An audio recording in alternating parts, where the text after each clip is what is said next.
시청자 여러분 안녕하십니까. 9월 28일 녹화하는 영정부터 일부 하도록 하겠습니다. 제가 수요일날 매주 수요일날 녹화를 하는데 이게 꼭 수요일날 녹화를 하고 나면 목요일 금요일날 주요한 사건이 터지더라고요. 지난주 같은 경우에도 방송 마치고 나니까 그 다음에 30만 동원령, 우크라이나에 대한 러시아군의 30만 동원령, 그 다음에 우크라이나 4개주에 대한 남부 4개주에 대한 주민투표 이런 게 핫 이슈로 이제 떠올랐어요. 지금까지는 진행 중에 있습니다. 그런데 혹자는 이게 토요일날 방송이 되니까 금요일날 하면 되지 않느냐라고 하는데, 금요일날 하게 되면은 이제 편집에 시간이 좀 걸리고 잘못해서 또 노딱 붙고 이러면은 그거 해결하는 과정에서도 시간이 지나버리고 하면은 이게 올라오지 않을 수가 있습니다, 토요일날. 그래서 목요일도 조금 위험하고, 그래서 이제 수요일날 오후에 하게 되는데 아마 할 수 없죠. 꼭 나쁘지만은 않습니다. 왜냐하면 어떤 사건이 터지고 난 다음에 그 사건의 내막, 그 다음에 배경 이런 걸 갖다 조사하는데 조금 또 이제 시간이 주어지는 경우도 있거든요. 그래서 석연치 않은 건 이제 교차 검증을 통해서 확인해 보기도 하고, 그래서 꼭 나쁘지는 않습니다만 항상 하고 나면 이제 그보다 제가 여러분들한테 말씀드린 것부터 더 중요한 사건이 터지고 이래서 조금 난감할 때가 있습니다. 그런 건 이제 녹화하는 시점하고 좀 차이가 있다는 거, 그것만 좀 이해해 두시면 되겠는데, 우크라이나는 이제 2부에서 하도록 하고요. 오늘 1부는 이것도 좀 시의성이 떨어집니다. 이미 한참 언론에서 떠들었죠. 윤석열, 영국, 미국, 캐나다 방문한 거, 그에 대해서 계속 처음부터 구설수가 많았습니다만, 이제 하나하나 좀 짚어 넘어가도록 하는데, 일단 주요 내용, 비판할 부분 이런 거는 대표님이 요약 정리하셨기 때문에 아마 굳이 그걸 계속 같은 내용을 되풀이하지는 않겠습니다만, 제가 이제 외교부에 좀 있었고 공직을 좀 했었기 때문에 왜 이런 해프닝이 생겨나는지에 대해서 여러분들한테 좀 이렇게 내막을, 우리들만 알고 있는 그런 내용을 이제 전달할 수 있을 것 같습니다. 이제 영국 엘리자베스 여왕 조문 소동인데요. 이게 이런 문제가 생기지 않으려면 하루 전날 가야죠, 기본적으로.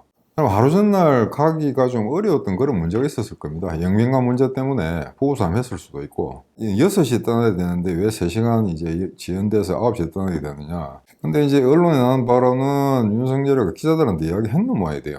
어느 정도. 그냥 지금 떠나게 되면은 조문을 못하게 될지도 모른다. 그래야 될 것 같으면 차라리 처음부터 지금 가면은 조문 못한다 라고 딱 박아 이야기한 게 낫습니다. 그러니까 지금 이 해프닝이 좀 얼마나 우습냐면은, 우리가 이제 세계 10대 경제적 규모로 봐서 세계 10위 정도, 11위 정도의 이제 그런 국제적 위상을 가지고 있는데, 당연히 이제 조문을 가야죠. 조문을 가는데, 거기 직접 이렇게 향부를 올린 데서 사자 입에하고 상주한테 또 절하고 이걸 못했다는 거는, 어느 조상집에 가서 그냥 조이것만 놓고 그 다음에 이제 설렁탕 한 그릇 먹고 나왔다는 이야기입니다. 쉽게 얘기하자면은. 이제 그거 하러 영국까지 가야 되냐, 또 이런 문제가 있죠. 그래서 그런 조문 가가지고 거기서 국가 원수들하고 무슨 소상한 이야기를 할 수도 없는 거고, 조문 그 자체의 의미가 있는데 그거 하나 제대로 못했다 하니까 그건 문제가 있는 거죠. 그 다음에 이제 좀 늦게 도착한 마크롱은 지하기 부인하고 이렇게 운동화 신고 뛰었다는 이야기가 있는데, 설사 그거를 참모들이 목격했다 하더라도 대통령 보고 뛰라 소리 못 할 겁니다. 그럼 니도 운동화 신고 한번 뛰보자라고 저걸 절대 이야기 안 하죠, 한국 관료들은. 아마 몰랐을 거고, 알았어도 아마 시키지 않았을 거고, 만약에 시킨다고 한들 윤석열 부부가 하겠습니까? 안 하죠, 그죠? 그러니까 처음부터 이제 조문을 못 하는 거죠. 그러니까 못하면 못한다고 그냥 간단하게 이야기하면 될 거를, 주저리 무슨 대단한 내용이 있고 영국에서 마치 약간 의진적 실수를 한 것처럼 이렇게 거짓말을 만들어내고 하는 과정에서 더 이제 현상을 이제 호도하는, 또 혼돈에 빠뜨리는 그런 노력을 범했습니다. 근데 요거는 이제 끝날 줄 알았더니 미국 가서 이제 더 큰일이 벌어졌죠. 그래서 이게 욕설 문제, 비속어 문제 논하기 전에 일단 유엔 총회입니다. 미국 양자 관계 때문에 간 건 아니고 유엔 총회 참석자 갔는데, 거기서 아마 윤석열한테 15분이 주어진 모양입니다, 연설할 수 있는 시간이. 그런데 11분, 4분을 단축시켜서 짧게 이야기했다. 그건 좋은데요. 좋은데, 기본에 이제 기존에 주어진 시간보다 더 짧게 했을 경우에는 정말 강력한, 누가 들어도 참 인상 깊은 아주 대단한 메시지가 담겨 있다라고 생각할 정도의 그런 멋진 스피치가 돼야 되는데, 전혀 그런 건 없었습니다. 근데 게티스버그 연설 같은 경우 A4 용지 한 장이 안 되거든요. 아마 반장 정도 될 겁니다. 그 정도 이제 명리 연설을 한 게 아니라면 그냥 주어진 시간 내에서 우리가 하고 싶은 이야기를 쭉 하는 게 낫죠. 근데 그 내용을 보니까 유엔 총회에서 이야기할 경우에는 정말 짧은 시간이지 않습니까? 짧은 시간에 한국의 노인 문제, 세계가 노인 문제, 이걸 빨리 이렇게 전달해야 되는데 너무나 추상적인 이야기만 했다는 거죠. 그러니까 북한의 가장 위협을 받는 나라가, 다른 나라들이 다 북한 이야기하는데 우리는 북한 이야기 안 했다 이겁니다. 자, 그러다 보니까 미국의 분석가들은 어떻게 하냐면은 이거는 북한과의 대화를 열어놓기 위한 포석이다. 뭐 이딴 식의 해석하는 사람들이 꽤 있습니다. 막 그렇게 해석하는 게 뭐 그렇게 틀리다고 할 수는 없습니다. 근데 당장 북한의 위협을 받는 당사국이 그런 이야기를 하지 않았다 하는 건 좀 이상한 거고요. 그 다음에 이제 자유인이 무슨 뭐 얄궂게 세계 평안이 있다는 이제 추상적인 단어들만 쭉 나열했는데 거기 다른 나라 국가 원수들, 다른 나라 총리나 대통령들 하는 연설을 보십시오. 굉장히 구체적인 메시지가 들어가 있거든요. 우크라이나 사태라든가, 그 다음에 세계의 어떤 그 공급망 사태라든가, 환경 문제라든가 이런 거 아주 구체적인 내용에 대해서 자국이 어떻게 보고 있고, 그걸 전 세계가 또는 유엔이 어떻게 대처해 나가야 된다, 이런 구체적인 대안을 제시하는 장소입니다. 그런데 거기에서 마치 추상적인 거의 뭐 선문단 같은 중들이 나는 이야기를 걸어서 한다? 그러니까 이건 좀 빈트가 안 맞는 이야기죠. 그냥 윤석열이 이번에 연설이 1945년 유엔을 만들 때라든지 아니면 1968년 유엔이 세계 인권 선언을 할 때 그때 개최된 유엔 총회 같으면 윤석열의 스피치가 어느 정도 먹혀 들어갈 수도 있습니다. 하지만 지금 이 판국에 그렇게 추상적인 단어만 나열해가 될 일이 아니죠. 그래서 여기 이제 글로벌 이슈. 그래서 한간에는 이제 뭐 늘 북한 문제니까 맨날 북한 이야기만 했으니까 그걸 제끼고 우리가 조금 더 이제 글로벌 리더로 나갈 수 있는 한국이 현재 경제적 규모 또는 세계적 위상으로 와서는 이제 글로벌 이슈에 대해서 선점하면서 거기에 대해서 대안을 제시하고 적극적으로 기여할 수 있는 그런 능력을 가지고 있다는 걸 은근슬쩍 비쳤다. 뭐 이런 식으로 긍정적으로 평가할 수도 있습니다. 그런 사람들도 있겠는데 그럼 이제 글로벌 이슈라는 걸 갖다가 과연 우리가 이걸 최우선의 과제로 채택할 만큼 한국의 안보 상황, 한국의 경제 상황이 어떠느냐? 녹록지 않죠. 예. 그러니까 이거는 사실은 하나도 모르고 둘을 아는 것처럼 한 그런 연설이 되고 말았다 하는 게 있습니다. 그 다음에 이제 욕설 이제 비속어 문제인데, 그 쪽팔린다는 표현은 말이죠. 옛날에 노무현 대통령도 했습니다. 이 얼가이 같은 대통령이. 그러니까 이게 이제 실수라고 할 수 있는데, 여러분들 한번 생각해 보십시오. 사람의 실수라는 거는 그 사람이 평소에 갖고 있던 습관이 노출된 겁니다. 그러니까 평소에 품행방정하게 굉장히 신사적으로 의리 있고 정의롭고 행동하고 말하는 사람이 어느 날 갑자기 특수한 국민에서 실수를 했다. 그런 건 없습니다. 저보다 인생을 더 오래 살아보신 분들 아마 훨씬 더 잘 느끼실 겁니다. 이거는 평소에 습관이 나왔다는 겁니다. 그리고 항상 도청기가 있고 주변에 카메라가 있다는 걸 의식해야 되는데, 그리고 그런 걸 이제 보좌관들이 이야기를 해줘야 되죠. 절대 거기서 속내를 드러내서는 안 됩니다. 그건 알파치노의 대부분 봐도 알거든요. 자기 속내를 갖다 거기에 드러내서는 결코 안 되죠. 그래서 이게 이게 문제다 저게 문제다 쭉 많았었는데, 그냥 대표님 말씀하셨습니다만 이게 바이든이 쪽팔리겠다라는 게 맞는 것 같습니다. 아무리 들어봐도 그 말이 맞는 것 같은데, 그러면 그냥 그거를 끝내면 되는데 또 와가지고 그게 아니고 무슨 국내 국회에 대한 이야기다. 그러면 이제 전방위적으로 모든 걸 적을 다 만들어 버리죠. 예컨대 그러면 그렇게 변명을 했다고 해서 미 의회나 행정부가 자네 실수했네, 또는 우리가 잘 못 알아들었네, 언론이 이상한 짓거리 했겠지 라고 이야기하지 않는다 이겁니다. 그냥 그 해프닝 그거를 끝나는 겁니다. 근데 자꾸 어설프게 해프닝을 계속적으로 만들어내죠. 자꾸 변명을 하다 보니까 이런 게 이제 굉장히 아마추어적인 어리석다는 이야기인데, 이거 지난 정권 때 무슨 조사모사의 개별수 역할을 맡았던 그런 행정관한테 이게 비아냥을 받는 우스꽝스러운 그런 어떤 해프닝이 됐습니다만, 이게 지금 저는 뭐가 문제였냐면은 이게 낸시 펠로시를 만나지 않은 거, 거기서부터 단초가 잘못 끼워졌습니다. 그렇다 보니까 이런 식의 해프닝 계속 발생되면은 배터리 보조금 거기서도 아마 제외될 거고, 그 다음에 다른 공급망 문제라든가 중국과의 관계, 그 다음에 안보 문제 하나도 우리 뜻대로 되는 게 없을 겁니다. 이제 완전히 파탄이 났다고 봐야 됩니다. 저 정도로까지 실수연발하는 제1우방 국가의 국회에 대해서 저딴 식으로 이야기하는데 가만히 있을 사람들이 없죠. 그러니까 그 직후에 이게 전 세계적으로 이제 이게 문제가 되고 이렇게 이슈화 되는 과정에서 미국의 상원의원들 하원들이 자기들 트위터라든가 거기에다 비아냥거리는 소리를 이제 막 적어놨죠. With due respect. 제발, 내 단언하는데 제발 너희 나라 신경이나 써라. 지지율 30%도 안 된 대통령이 남의 나라 신경 쓰지 마라 라는 식의 그런 어떤 아주 조소 섞인 그런 비아냥거림이 전 세계 트위터를 통해서 날아다니는 이런 현상까지 이제 배태됐습니다. 그 다음에 이제 기시다 총리하고 이것도 매끄럽지가 못했는데, 이 30분 정도 했죠. 그러니까 48조짜리 같으면은 바이든하고 48조에 비해서는 좀 뭐 그런 대로 뭐 이렇게 구색을 갖췄다고 할 수 있는데 30분 같으면은 통역성은 15분, 그 중에 실질적인 내용은 한 7, 8분 정도 될 것 같습니다. 물론 국기 갖다 놓고 이제 어제 앉아서 이야기했으니까 나름 뭐 그 회담 같이 보이긴 합니다만 30분 가지고 이제 회담이라고 하기는 좀 어려운데 우리는 회담이라고 그랬고 일본은 이제 간담회다. 그냥 잠깐 좀 만났다 뭐 이런 겁니다. 문제 크게 보자면 유엔 총회 같은데 이제 200개 나라가 다 모여가지고 다 한마디씩 하기 때문에 거기 가서 우리 양자 관계적으로 조금 긴밀한 나라들과 대단하게 중요한 이슈를 논의할 만한 그럴 여유는 없습니다. 그래서 차라리 그럴 여유가 없다면은 그냥 잠깐 서서 그냥 막 손하고 가도 크게 문제가 될 건 없습니다. 그런데 문제는 가기 전에 한미 그다음에 한일 정상회담을 한다고 떠버리고 다녔거든요. 그게 안 될 걸 갖다가 자꾸 거짓말하는 그게 문제라는 거죠. 그 다음에 48조 부효회의도 좀 웃기는 게 부효회의도 무슨 뭐 48조 동안에 이런 이야기 저런 이야기 다 했다 그러는데 말이 안 되죠. 거기서 아마 이슈 뭐 한두 개 정도 이야기하는데도 아마 1분도 안 되는 시간이었기 때문에 거기서 그런 이야기를 한다는 건 말이 안 되고 저 배터리 보조금 문제 같은 거 잠깐 언급했을 건데 바이든이 뭐 잘 모르니까 말겠다 이렇게 했을 수는 있을 겁니다. 아마 그런 정도의 짧은 시간이었고 기시다 총리하고는 30분인데 이거는 처음에 이제 회담을 할 거냐 간담회를 할 거냐 미팅을 할 거냐 여러 가지 이야기가 많죠. 그러면 정하고 난 다음에 언론 보도자료를 배포해야 되는데 한국 정부는 일본하고 합의도 안 하고 그냥 먼저 터뜨려 버렸죠. 이제 한일 정상회담 한다 이러니까 일본이 좀 난처했던 겁니다. 딱히 할 이야기도 없는데 짧은 시간 동안에 뭔가 구체적인 현안상을 협의하거나 문제를 타개할 만한 그런 모멘텀이 없는데 이게 무슨 짓이냐. 그래서 이것부터 좀 얼그러지기 시작한 거죠. 그래서 뭐 하나 제대로 되는 게 없었다는 겁니다. 조그만 미팅 하나도. 자, 근데 캐나다 같은 데 가서는 또 문제가 뭐 큰 문제가 나지 않을까 우려했는데 다행히 막 그런 건 없었습니다.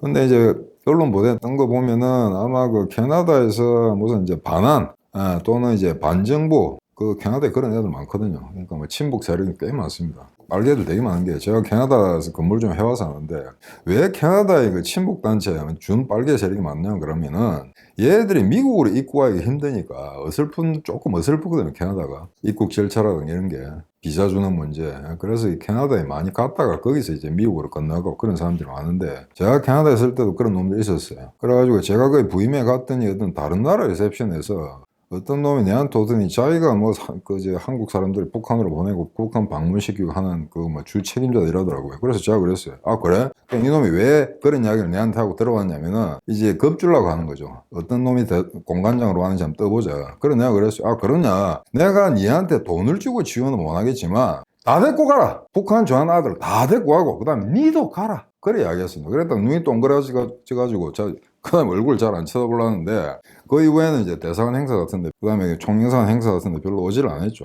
그런 놈들이 캐나다에 꽤 있다 이겁니다. 그래서 아마 상당히 비아냥거리는 윤석열 부부를 비아냥거리는 그런 성명문을 발표했다라고 하는데 그거는 어느 나라 가도 또 그런 반환단체들이 있습니다. 반단체인데 그게 왜 이게 우리 민주당이나 그 다음에 저쪽 중국이나 북한하고 연계되어 있냐를 알 수 있냐면은 얘들 하는 이야기가 거기서 뭐 여러 가지 이야기 나옵니다만 외교적 참사다 그냥 뭐 똑바로 행동해라 이런 거하고 떠나서 지금 이재명하고는 정치 보복하지 마라 이런 문제도 나옵니다. 정치 보복하지 마라는 식으로 뭐 정치 보복이 법적으로 문제가 되면 안 되는 거지만 아니 법적으로 합법화된 안 할 필요가 뭐가 있어요. 하는 거죠. 어느 나라에 정치 보복은 다 있는 거고. 그래서 마치 이 민주당이나 지금 얘들은 정치 보복은 뭔가 정의의 원칙에서 있어서는 안 되는, 해서는 안 되는 이런 짓거리처럼 이제 국민들을 호도해 나간다 이겁니다. 그런데 이 멍청한 국민들이 속아 넘어가고 있는 거죠. 자, 그래서 하여튼 뭐 너덜너덜한 방문이 되었습니다. 그래서 대표님 말씀대로 얘들은 차라리 안 나가는 게 낫겠다. 출국 금지를 시키든지 그냥 그냥 조용히 집안에서 외국 국가원수들이 방문을 하면은 그때 받을까 나가지 말아야죠. 근데 이제 이런 상황에서 그럼 참모들은 도대체 뭐 하느냐. 쉽게 이런 이야기를 하죠. 왜 대통령이 저런 국면에 저런 코너에 몰리면 사전에 이리저리한 이야기를 해야 되지 않느냐. 근데 제가 공무원 생활을 해봐서 아는데 자 장관이나 대통령이나 총리나 뭔가 이상한 짓거리를 할 때 그게 아니오라고 말할 놈이 없습니다. 이 바닥에. 그러니까 조언을 한다 하더라도 자기가 모시고 있는 상관에 갖고 있는 기본 의도 그 테두리 내에서 절대 벗어나지 않는 조언만 하는 거죠. 그냥 눈치를 딱 봐서 이런 조언을 하면 받아들일 거다라고 확신하고서야 그때야 이야기한다는 겁니다. 그러니까 이런 의사결정은 틀렸습니다라고 말을 놓으면 당군 이런 그런 놈은 없었어요 지금까지. 그러니까 지금 한덕수 예 총리만 보더라도 영빈관 문제, 이거 대표님 잠깐 말씀하셨는데 어마어마한 예산이 들어가지 않습니까? 자, 그러면은 그런 예산이 들어간 밑에서 기재부에서 와가지고 이걸 대통령 앞에 보고를 한다거나, 그 다음에 전체 회의에서 이제 그 의제를 다룰 때 요거는 중요하다라고 당구장 표시를 칩니다. 특히 대통령이나 옛날에 청와대 영빈관과 관련되는 이런 문제 같으면 그 예산 액수가 아무리 적어도 당구장 표시해가지고 알린다 이거죠. 그래서 만약에 대통령이나 청와대에서 물었을 때 총리나 장관이 그에 대해서 내가 제대로 숙지하고 있습니다 라는 걸 보여주기 위해서라도 반드시 알고 넘어간다 이거죠. 그런데 얘가 몰랐다, TV 보고 알았다, 이건 대통령이 엿먹으라는 거죠. 제가 윤석열 같으면 귀국하자마자 이 새끼 자릅니다. 근데 자를 용기도 없는 거죠. 하여튼 이놈이 무슨 꿍꿍이가 했는지 모르겠습니다만 그 부분은 대표님 방송을 보시도록 하고, 김은혜 야도 이제 웃기는 게 영국에서 조문에게 문제가 생겼을 때 뭐라고 했습니까? 이웃나라에서, 이웃나라는 아니죠. 영국이 뭐 우방국이지만 지리적으로 머니까 그 나라에서 안 좋은 일이 생겼는데 거기 가서 조문하는 이런 문제도 야당에서 이제 정치 쟁점화하고 있다라는 식으로 이야기했거든요. 아, 그러면 물어봅시다. 문재인이가 똑같은 짓거리를 했다고 치자. 그러면 너 그 당은 가만히 있을래? 아니지 않냐 이게. 당장 쉽지. 그 씹힐 소재를 왜 만드냐는 거지. 그러니까 아마추어 소리 듣는 거야, 바보같이. 그 다음에 이런 문제가 생겼을 때 김은혜는 적극적인 반응을 안 하는 게 낫습니다. 그냥 두리뭉실하게 넘어가는 게 낫고, 괜히 거기서 변명을 하다가 보면 그 변명 자체가 또 함정이 될 수가 있거든요. 그래서 얘는 지금 보니까 대변인 하는 것도 좀 이제 그 소질이 없다 라는 막 그런 인상을 좀 제가 많이 갖게 됐습니다. 그래서 실제 기자들 다뤄본 경험이 있는지 그건 뭐 그것까지는 제가 조사가 안 됐는데, 자, 그럼 이런 국면에서 자꾸 변명하다가 또 들통나고 그럼 이거 어떻게 해야 되냐. 처음부터 문제가 생겼을 때 바로 즉각적으로 apology, 죄송하게 됐다, 미안하다라고 이야기하면 끝나는 겁니다. 그거 할 용기조차 없는 거죠. 제가 옛날에 한 20, 30년 된 옛날에 미국에서 만든 B급 마피아 영화가 있는데 이런 장면이 있었습니다. 각 마피아들이 세력균형을 이루고 있죠. 그런데 어느 한 마피아 두목의 아들이 이 세력균형, 이 밸런스를 갖다 무너뜨리는 짓거리를 하는 바람에 마피아들끼리 싸움이 나게 됐거든요. 그래서 그걸 갖다 어느 마피아, 한 마피아 두목이 이제 중재를 서게 됩니다. 그래서 네가 잘못했으니까 여기서 사과를 하라 라고 했더니 이놈의 주저리 변명이 많습니다. 그러니까 이 아들의 아버지가 이야기하거든요. 빨리 한마디로 끝내라 임마. 네가 그게 사과냐? 제대로 똑바로 사과해 라고 했더니 이 친구가 딱 두 단어를 이야기합니다. My apology. 여기서 사과했다. 그 말은 끝나는 겁니다. 이게 사과할게 라고 하면 끝나는 겁니다. 그런데 이 사과를 하게 된 경위나 배경에 여러분들 오해가 있었을지 모르는데 이딴 소리 하면 이런 병신 소리를 듣게 된다는 거죠. 그래서 사과는 뭐냐면 빨리 간단하게 즉각적으로 하면 끝나는 겁니다. 그냥. 실수했다라고 하면 끝나는 거예요. 근데 그걸 갖다 실수가 아니라고 자꾸 이제 변명을 하게 되면은 자꾸 야당에 또는 이제 민주당, 그 다음에 무슨 언론, MBC 이런 데 공격을 받게 되는 거죠. 그래서 이제 최근에 다시 이제 MBC를 붙들어 매고 이제 민주당, 이제 야당을 향해서 이제 다시 이제 역공을 펴기 시작했는데, 요거와 관련해가지고 이제 조태용 주미대사였습니다. 주미대사가 미국 NSC에 가서 이게 사실은 오해였다, 그런 게 아니었다라고 이야기했고, 미국 쪽에서는 acknowledge 했다고 합니다. 그런데 일국의 대사가 가서 이리저리 이야기하는데 그게 틀렸다, 너가 그냥 손 볼 거야 라고는 이야기 안 하죠. 그래서 미국 측에서 그렇게 이야기했다고 해서 이 사건이 그냥 끝나는 게 아닙니다. 대표님 말씀하신 것처럼 딱 장부상에 기록해놨다가 나중에 계산서 들이미는 거죠. 그래서 이 모든 참사와 이 해프닝이 사실은 이 낸시 펠로시만 제대로 대접했다면 이런 일이 발생하지 않죠. 낸시 펠로시 할매를 붙잡고 제대로 대접하면서 야 이거 빨리 끝내자, 좀 도와달라 라고 해도 될똥말똥한 상황에 그렇게 수모를 당하게 해놓고는 미국 가가지고 우리 좀 봐달라, 절대 안 봐주죠. 하나도 해결되는 게 없습니다, 이 문제에 대해서. 자, 그러니까 이게 이 조태용 대사가 하는 이거는 뭐 당연히 이제 우에서 지시가 내려갔겠죠. 우리 쪽에서 이리 해명을 했으니까 미국은 오해하지 마라 라고 했다 이겁니다. 그런데 이 부분에 대해서 아마 미국이 말은 그랬습니다만 여전히 한국의 의도를 아마 의심을 하고 있을 겁니다. 지금 의심은 굉장히 점점점 깊어하고 있는 그런 상황인데, 그 얼마 전에 대표님 일단 말씀하셨죠. CNN하고 윤석열하고 이제 그 인터뷰에서 만약에 유사시 대만에 문제가 생겼을 때 주한미군이 이동할 수밖에 없다라는 그 문제에 대해서 우리는 그때 아마 중국이 북한을 꼬드겨서 한반도를 치려고 하거나 아니면 서해 5도 막 그런 데서 아마 분규를 일으키려고 하기 때문에 군대를 거기에 뺄 여력이 없을 거다라고 이야기했는데, 그건 아마 혁명 20일에서 오래전부터, 그건 6개월 이전부터 해오던 이야기거든요. 근데 그건 아마 실제로 북한이 쳐들어왔을 때 그런 식으로 대응하겠다라는 의지를 표명한 게 아니고 중국을 의시해서 우리는 대만을 군사적으로 도울 의지나 능력이 없다라는 걸 핑계를 대기 위해서 막 이야기했을 겁니다. 그래서 그 문제는 미국이 여전히 지금 의심하고 있는 그런 상태이기 때문에 요거는 이제 금후에 어떻게 미국이 반응을 보이느냐 한 데 따라서 이거 아마 양상은 좀 달라질 거라고 그렇게 생각됩니다. 그래서 지금 이 문제 결론적으로 지금 어떻게 봐야 되냐 그러면은 자꾸 지금 서구 사회와 어떤 그 전체주의 세력, 북한, 뭐 이란, 중국, 러시아 이런 쪽하고 이제 과거의 옛날 시대로 되돌아가는 세계의 재편이 이루어지고 있는데 여기서 자꾸 한국은 중립지대를 찾으려고 하고 있거든요. 그래서 이 앞으로 세계가 어떻게 양분되는가 하는 이 구도 속에서 일부 나라들, 몇 개 나라들의 동향을 좀 살펴보자는 겁니다. 예컨대 인도 같은 경우에 굉장히 의심을 하죠. 우리가 쿼드의 일원인데 불구하고 분명히 의회 민주주의를 지탱하고 있는 인권이나 이런 면에서 물론 여러 가지 하자가 많이 있습니다만 원칙적으로는 어떤 그 서구의 가치를 존중하는 그런 국가임에도 불구하고 러시아와 너무 가깝다. 그 다음에 상하이 무슨 협력기구 정상 이런 데도 참가하는 나라다. 그래서 마치 한간에 특히 한국의 어떤 연구소나 대학에서는 인도의 어떤 그 덩그리 외교라든가 인도의 자주 외교가 마치 우리가 충분히 벤치마킹 할 수 있을 것처럼 착각하는 사람들이 있습니다. 그게 맞다고 인도가 가는 길이 옳다고 이야기하는 거죠.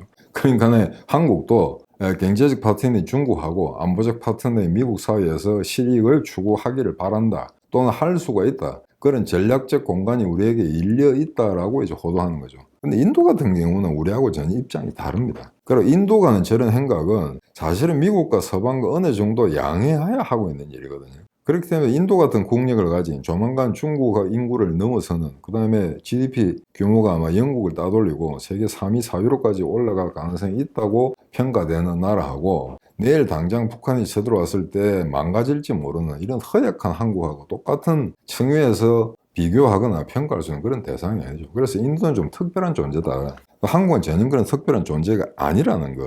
아마 그걸 갖다 염두에 두셔야 되는데 요 최근에 전현직 대사들 뭐 국내 신문에 여러 가지 기고를 하고 이럽니다만 거의 절반 이상의 그런 식의 글을 쓰고 있습니다. 그러니까 등거리 외교가 가능하다고 쓰고 자빠진 거죠. 근데 이게 제가 진짜 좀 한심한 게 그런 인간들하고 제가 20, 30년 같은 공간에서 같은 조직에 일을 해왔거든요. 그게 무슨 남미를 갖다가 무슨 전문을 하든 영사 문화관계를 전문을 하든 북미관계 핵 문제를 전문을 하든 외교나 안보나 국제정치의 논리는 똑같습니다. 하나입니다. 한 가지. 국가 이익을 온전히 보존하는 거죠. 그런 측면에서는 자기가 어느 나라 어떤 지역에 어떤 영역을 담당했다 하더라도 전 세계 돌아가는 기본 축의 변화는 알아야 되거든요. 우리가 설사 1989년에 동독이 무너지고 통일되고 그 다음에 그 이어서 바로 소비에트 체제가 무너지는 것 같다 정확히 예측할 수 있는 해안이 없었다 하더라도 그러면 그 이후에 러시아가 과연 이게 정상국가로 가느냐 못 가느냐 그 다음에 중국이라는 나라가 이게 WTO 체제에 편입이 돼 있습니다만 이게 서구와 가치를 공유할 수 있는 앞으로 민주화되고 인권이 만개할 수 있는 그런 정상국가로 갈 수 있는가 그거를 평가 못한다는 건 이거는 외교관의 자질 문제가 되는 거죠. 그런 인간들하고 같은 손솥밥 먹으면서 지금까지 지내왔다는 게 한심하다고 생각되는데 하여튼 이런 인간들이 아직도 한국이 미국과 중국 사이에서 하여튼 가교 역할을 할 수 있을 거라고 이런 착각을 하는 인간들이 많거든요. 그래서 이런 걸 실어주는 신문들도 좀 어처구니가 없습니다. 동아일보니, 중앙일보니 좀 그냥 대충 들으면 이름이 알려진 그런 신문들이거든요. 근데 이런 데서 하여튼 세계의 어떤 그 축의 중심 축의 변화가 어떻게 이루어지고 있는가에 대해서 전혀 어떤 비판적 고찰도 또는 양심에 호소하는 그런 소리도 전혀 없다 이겁니다. 그래서 이건 굉장히 심각한 문제인데 외교 일선에서 일반 국내인, 자영업자들 이런 것보다는 한 단계 높은 수준의 지식과 그런 어떤 해안 또는 예지력을 갖췄어야 된다고 생각하는 인간들이 이런 식의 행각이나 이런 식의 사고방식을 갖고 있다는 것 자체가 이건 큰 문제가 아닐 수 없습니다. 공부하면 뭐합니까? 그죠? 자, 그런데 그러면은 전 세계는 어떻게 되느냐? 자, 영국이 지금 제일 아마 중국하고 사납게 대결하고 있죠. 러시아도 마찬가지고. 지금 소위 말해서 가장 이제 그 중국의 이데올로기적 침투를 갖다가 제도화 시키고 있는 게 공자학원이라는 겁니다. 그 공자학원을 최근에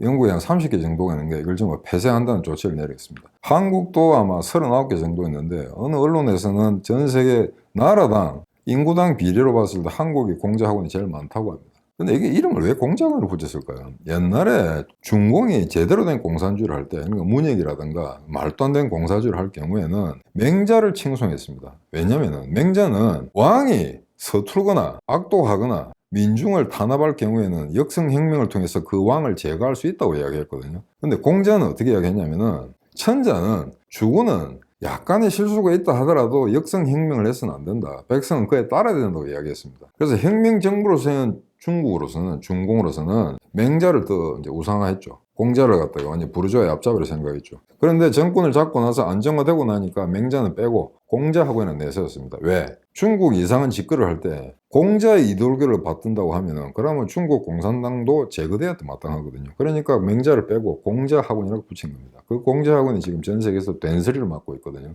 아마 한국에서 가장 늦게 추동될 거라고 하는데 지금 이 공자학원을 폐쇄하기 위해서 소수에 불과합니다만 한국 내에서 시민단체들이 상당히 아마 많은 활동을 하고 있는 걸로 알고 있습니다. 여러분들 여기에 적극적으로 지지를 하거나 참여해 주시기 바랍니다. 자, 그 다음에 그럼 이런 상황에서 그럼 한국은 어디로 갈 거냐? 지금 이제 한국 보면 이제 주변 미국, 일본, 중국 요 세 나라 관계가 제일 중요하다고 할 수 있겠죠. 그래서 한미동맹은 뭐 옛날에 좌파 정권 때도 이게 중요하다고 몇 번 뇌가렸고, 그 다음에 이제 중국하고의 문제, 이 중국과 문제는 이제 북한하고의 관계에서 이제 우리가 상징해 볼 수밖에 없는데, 한국의 우파나 좌파나 기본적으로 가장 크게 잘못 이해하고 있는 부분은 앞으로 한반도 문제, 남북한 문제를 해결하는 데 있어서 중국을 견제할 수 있는 북한에 대한 레버리지를 갖고 있는 것은 중국일 거라고 막연하게 상정한 겁니다. 절대 그렇지가 않습니다. 그래서 중국이 앞으로 한반도 문제를 갖다 긍정적으로 해결하는데 아주 극적인 요소가 될 거라고 하는 이 착각을 해결하지 못하면은 그건 외교 안보의 어떤 ABC를 전혀 모르는 거죠. 그 다음에 우리가 지금 이번에 유엔 총회에서 윤석열이 이야기한 것처럼 우리가 글로벌 리더로 나가겠다라는 그런 포부로 밝힌 거, 일본와의 바로 이웃에 있는 일본와의 관계를 해결하지 못하면서 글로벌 리더가 될 수 있다고 생각하세요? 절대로 안 되죠. 자, 그러면 한국과 일본의 관계를 유럽에 투사해서 한번 생각해 봅시다. 프랑스와 독일, 이 두 나라는 나폴레옹 전쟁, 보불 전쟁, 1차 대전, 2차 대전, 근 200년, 150년 동안 전쟁만 했습니다. 이 두 나라는. 그런데 지금 어떻습니까? 유럽을 이끌어가는 양대 이제 세력이 되겠죠. 영국이 지금 빠졌으니까. 근데 이 나라는 2차 대전이 끝나고 난 다음에 얼마 안 돼서 서독의 아데나와 그 다음에 프랑스의 도골이 우호 화해하는 협정을 맺습니다. 외교 협약을 하나 맺습니다. 그러고 나서 아무 탈 없습니다. 누가 졌니, 누가 무슨 박해를 했니, 위안부 문제가 어떤 역사 교과서 독도가 어떤 이런 거 이제 이런 거 없습니다. 그러고 얘들이 뭘 하느냐? 2006년에 독일과 프랑스가 공동 역사 교과서를 편찬합니다. 영어, 독어, 불어 3개국으로 나옵니다. 그걸 우리가 그때 제가 독일 대사관에 있을 때인데 그 책을 입수해서 그걸 갖다가 한국말로 이제 번역을 했습니다. 그래서 그걸 갖다가 이제 전국 관계기관에 돌리고 했었는데 우리가 그런 일을 할 수 있다고 생각하세요? 해야 되거든요. 일본하고 공동 역사 교과서는 못 만든다 하더라도 지금 한미일 삼각동맹이 한국의 안보를 갖다가 좌지우지하는 가장 기본적인 초석이 되는 건데 여기에 일본을 빼고 할 수 있다고 생각하세요? 그리고 일본과 이런 식의 어정쩡한 관계를 유지하면서 글로벌 리더가 될 수 있다고 생각하세요? 절대 안 되거든요. 자, 그런데 중국에 대한 착각, 일본과 여전히 반일 감정으로 영원히 일본과 어정쩡한 관계를 유지하는 이 두 가지 문제, 이게 해결 조만간 안 될 겁니다. 자, 그런데 그럼 한미동맹이라도 굳건하냐? 아니죠. 미국이 점점 한국을 의심하기 시작했습니다. 요 최근에 보수 정권이라고 하는 윤석열 정부가 들어서고 나서 과연 얘들이 진정한 우방이 맞냐 안 맞냐, 세 나라 중에, 우리를 둘러싸고 있는 세 나라 중에 한 나라와도 신뢰를 가질 수가 없는 관계가 되었습니다. 이걸 위기 상황으로 이야기 안 하겠습니까? 분명히 지금 한국 외교, 한국의 존립, 한국이라는 존재 자체의 존립은 위기를 맞고 있습니다. 오늘 1부 여기까지 하기로 했습니다. 감사합니다.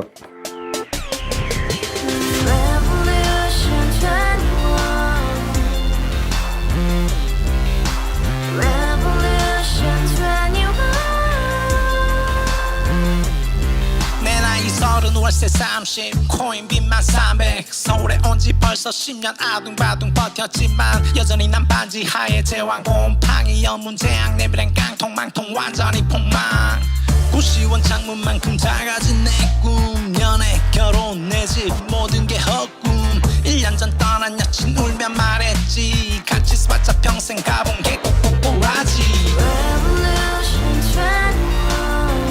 가바후스 700 나도 소유주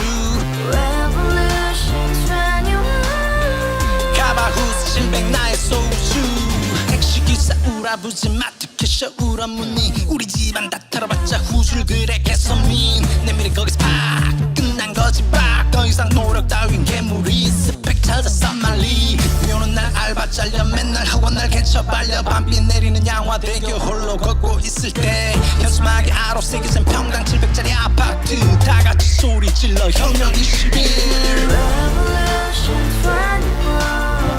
가바후스 700 나도 소유주 Revolution